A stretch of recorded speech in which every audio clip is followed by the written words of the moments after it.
It wasn't very good. Oh, is that right? No, we made an album, and I'd done some like recording with Richard Marx and stuff, and so Richard wrote a song for me on the album, and Jimmy Messina, and we all got back together, and it was really fun getting back together. But what happened, it was, I don't know how many years ago that was, that when the Persian Gulf War, in our booking, like our management had arranged all these things on military bases. Right. And we had all this merchandising.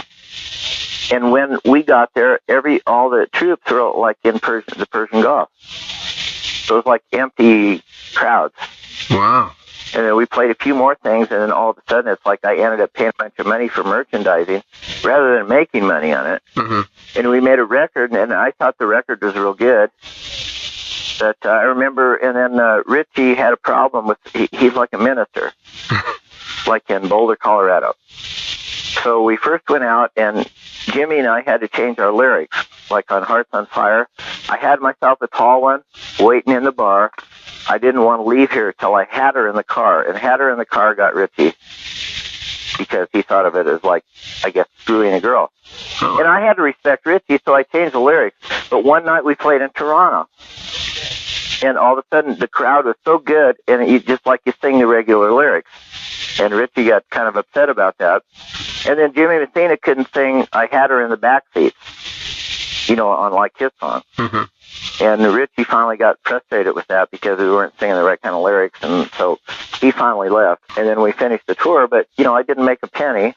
And we traveled all over, like we went to Europe for a month to promote this whole album. And it was like out of a month, we worked 24 days. We'd get up at 5 in the morning, go to every radio station all over Europe to plug it, and it didn't do a darn bit of good. So I've had my road work, you know.